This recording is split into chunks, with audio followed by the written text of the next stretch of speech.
Hello, everyone. I'm Lopi Clint. Welcome to Late Night Meditation. As always, it's great to be here online with you all. And so let me say hello to everyone. Hello, Dad. Hi, Charles. Hi, Dr. K, Dr. Kent. Hi, Karina, Gina, K Noon. Also, Hakazo and Lisa on YouTube. It's great to be here online with you all, getting to this opportunity to have peace together.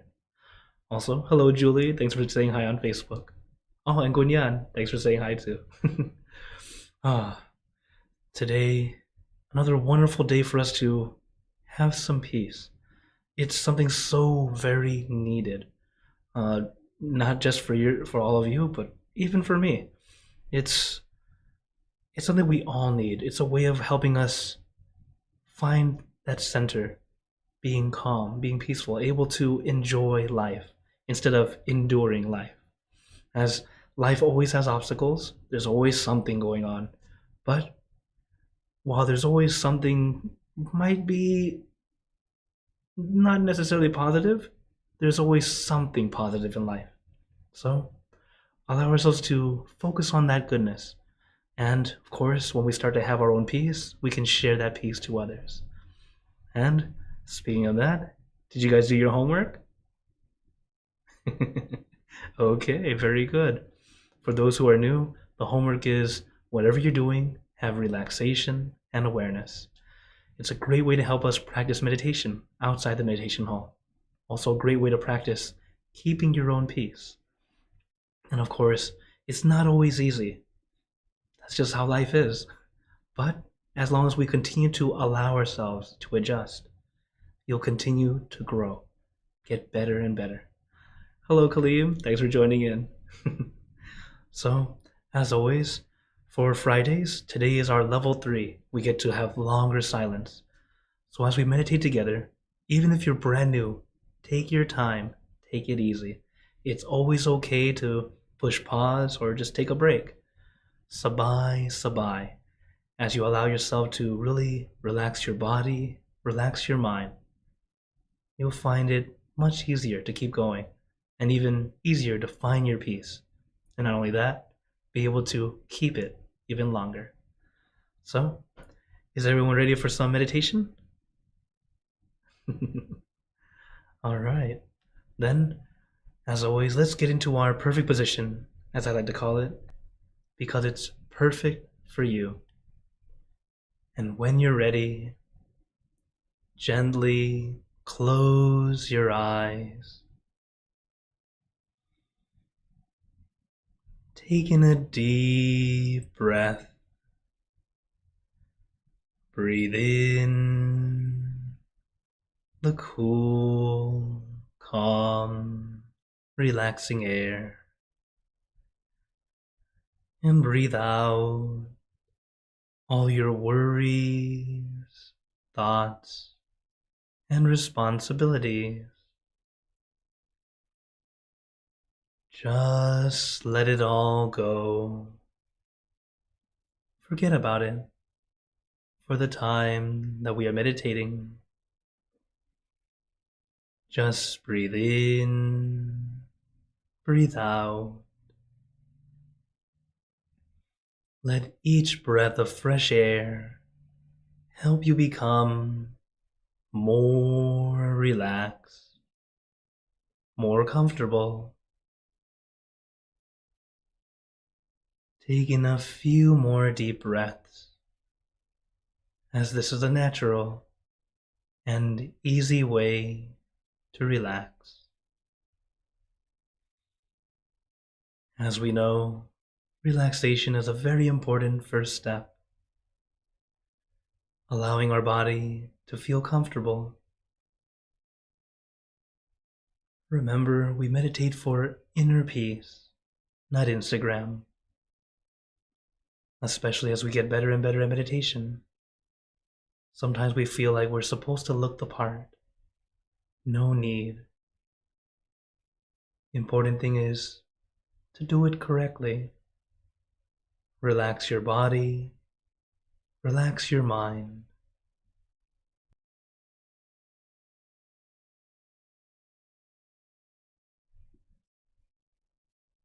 So don't put any expectation onto yourself or in the session. Allow yourself to experience and enjoy. So as always, we start off with relaxation. Allow your entire body to feel at ease, nice and comfortable, as if all the aches and pains melt away. Just a nice, comfortable feeling throughout your entire body.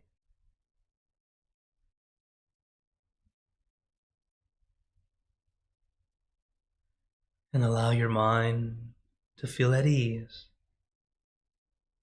staying with your meditation object or image, allowing your mind to feel at ease, staying with just one thing rather than everything.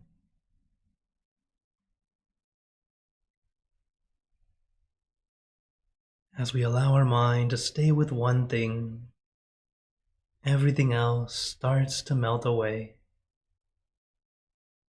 allowing us a little bit of peace.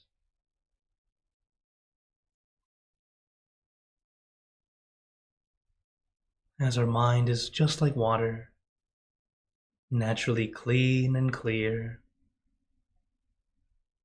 Our thoughts are like dirt or dust. Mixed into the water, it makes the water murky or clouded, difficult to see through. But just like the water, if we want it to clean, we don't stir it around, trying to force the dust to go away. That doesn't work. It just makes the water more cloudy, more murky. Instead, we leave the water alone. Slowly but surely, the dust and particles settle to the bottom, allowing the water to be clean and clear again.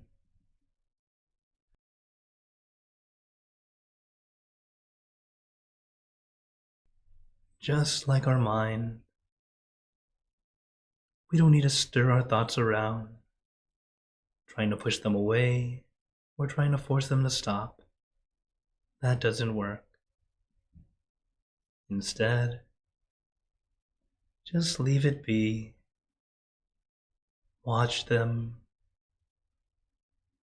like clouds in the sky, allowing them to simply float by.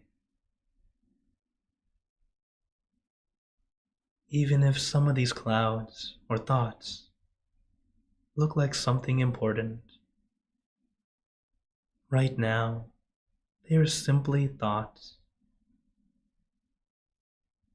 Allow yourself to simply experience. Watch them like the sunset or the sunrise. Enjoy it, the entire experience, not trying to will it to happen, not trying to force or push.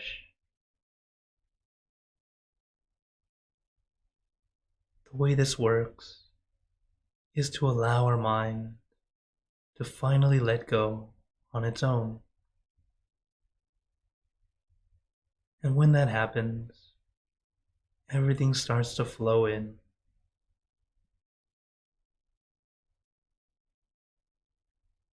So take your time, relax your body, relax your mind.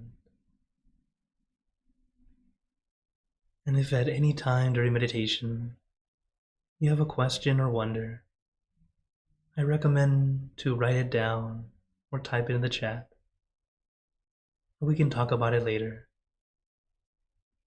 This way, you can let go of that wonder, that thought, and allow yourself to be at peace. longer. While today is our long silence, as meditators, we understand that the time we have together is actually quite short. So let us enjoy the best quality in the time we have together.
And now let us continue in silence,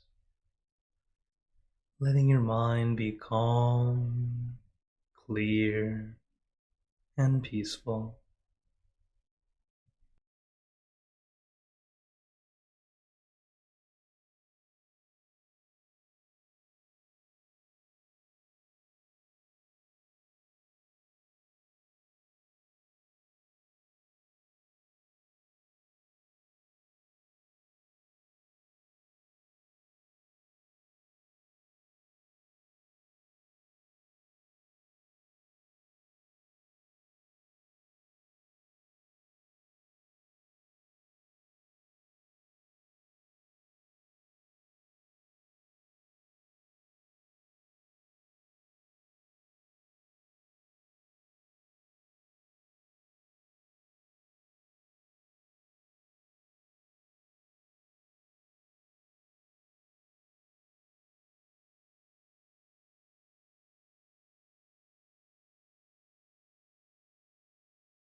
Now, let us begin spreading loving kindness. Spreading loving kindness is like spreading out your heart, sending out good intentions to all beings.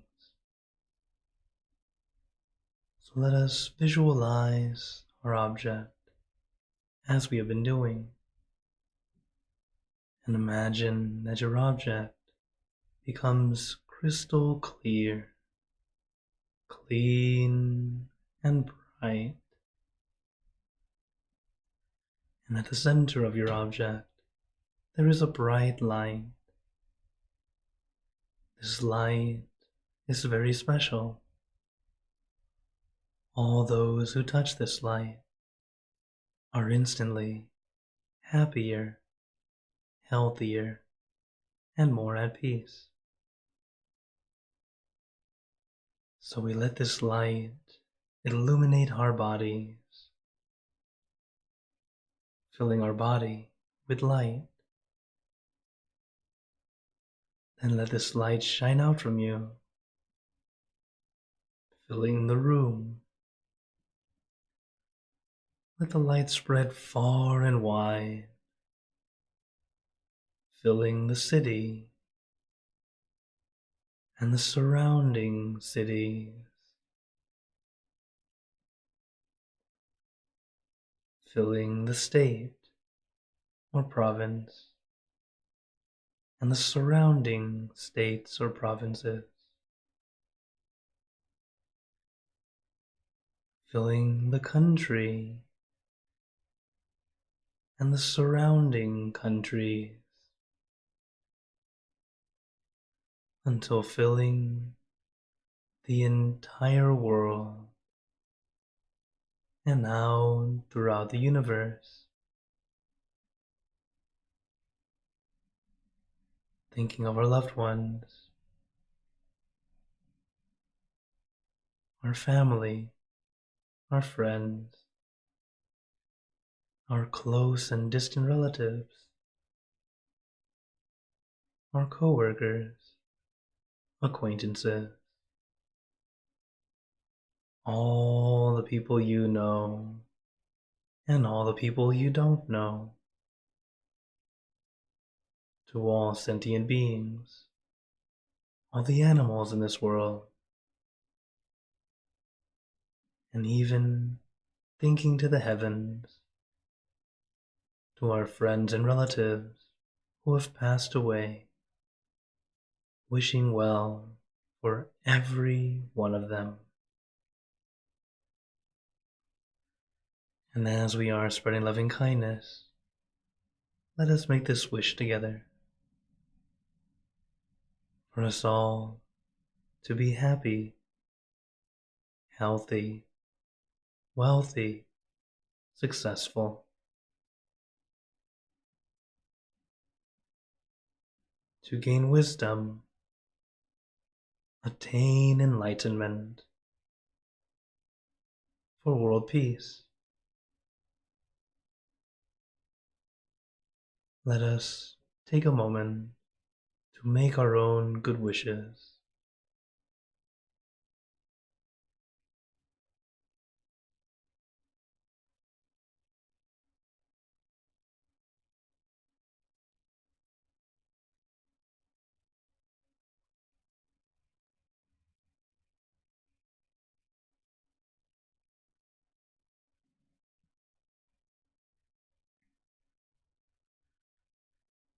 Sope Buddha Parapata Pacceka Nanchayang Palang Arahanta Nanchate Jenarakampantami Sapaso Sapabuddhanupavena Sapathammanupavena Sapasankhanupavena Sattasoti Bhavantu Te. And now, very gently and at your own pace, opening your eyes. Take your time as we slowly come back.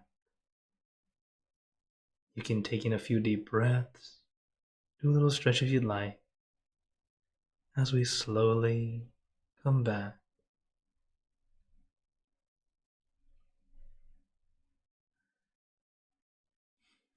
And as always, how are you feeling?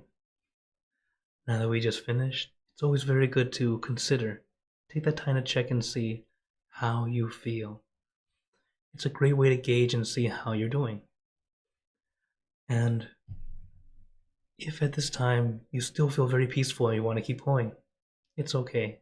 Go ahead and just turn off the screen and keep going. As whenever you have that peaceful feeling, it's actually very rare. It's a good opportunity to keep going if you're able to, especially since late night meditation is usually before you go to bed. A nice time for us to keep going if you want to. So, first off, let me say hello to those who came in. I see on Facebook. Hello, Jintana. Hi, Manji. Hi, Kaisi. Also, Sue. Oh, and Sawyer. Sawadee. Thank you. As well as on YouTube, someone named Nokao says hi. Okay, thank you for joining in. So, whenever we're practicing, remember, it's always about taking that time to practice. This is why I'm here. This is why this program is here. It's for us to practice together. Because sometimes when you're trying to do it on your own, it can be very challenging. Sometimes it's challenging just to make the effort to meditate. So that's why late night meditation is here for you. I'll be here with you to practice together as we go little by little, getting better and better, as well as helping you release, let go, and have a better night's sleep. So, as always, I open the floor to you guys. Or actually, before going to questions, I wanted to make a little announcement. As you guys know, I'm here Monday, Wednesday, and Friday, as usual, and on Saturdays. But coming up very soon, I'll be doing a little USA tour. So some of you may have heard already, but so now I'll officially let you guys know I'll be going back to the US for about 2 months. And during that time, I'll be jumping around from center to center.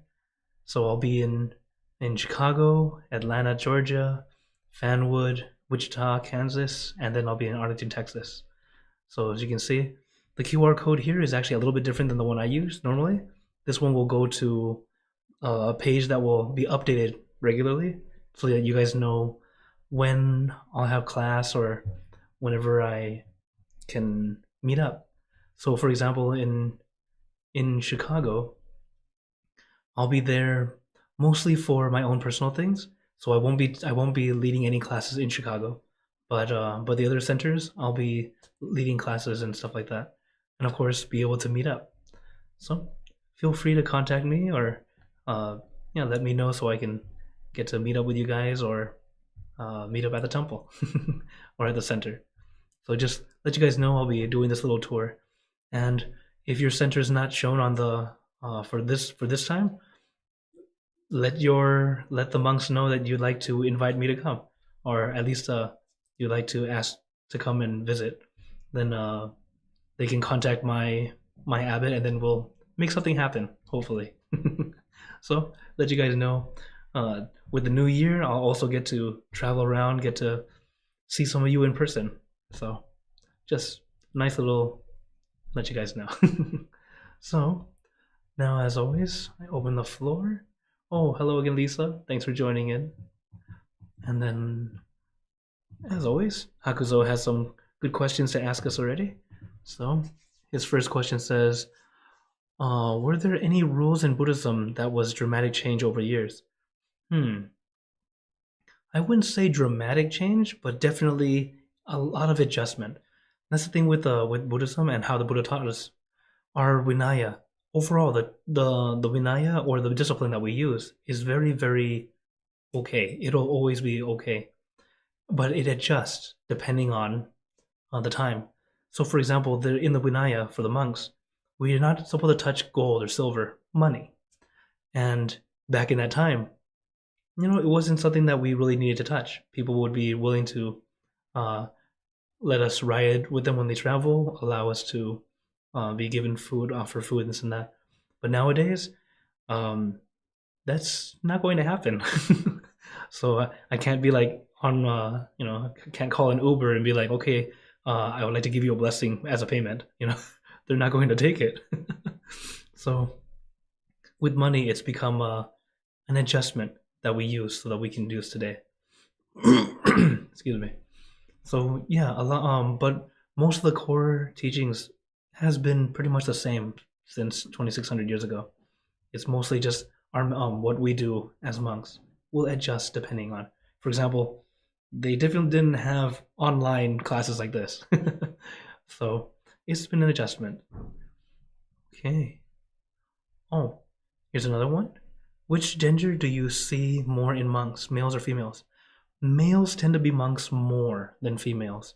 In Theravada Buddhism is a good example of it, because in Theravada Buddhism there are rules where only male monks can ordain male monks. Female monks can ordain female monks. Nowadays, we have no more female monks, so we don't know how to start over because we follow the tradition.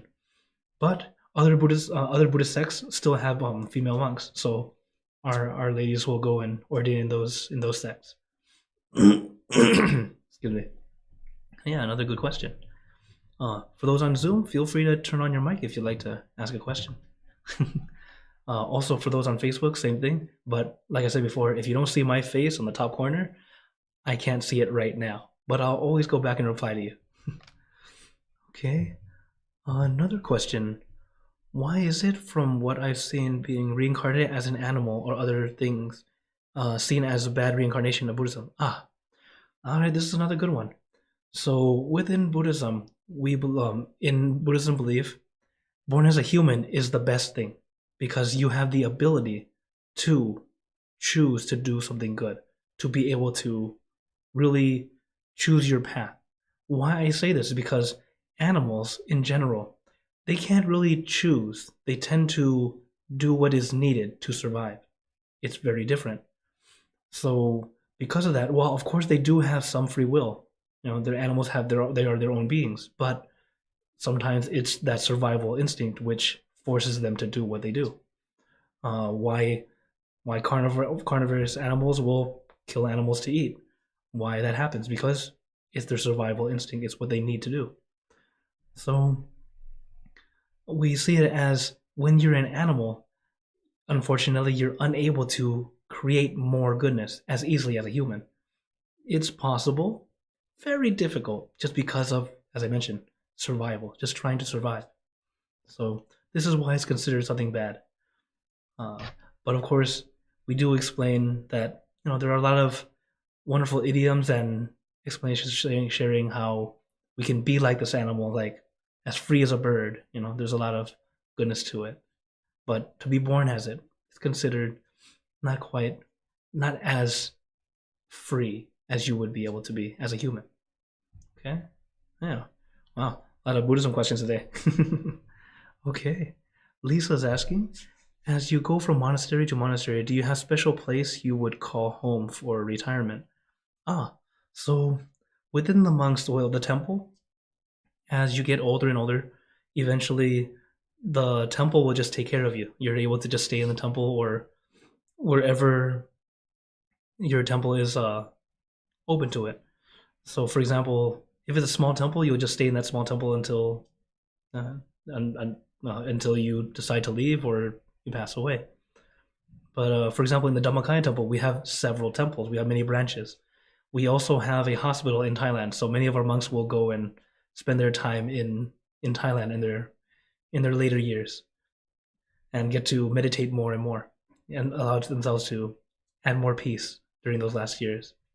So we don't necessarily have a retirement plan, but I guess in our organization we kind of do, because at least Thailand is nice because it's always warm. It's great when you're getting older. Also, because we have that hospital in our temple. So that's just one thing. Thank you for your question. Oh, hello, Astrid. Thanks for saying hi. Let's see. Oh, another one. Haku's was asking, is it considered to be distasteful if a person takes up monk robes and lives a monk life without officially being inducted as a monk? Okay, I would say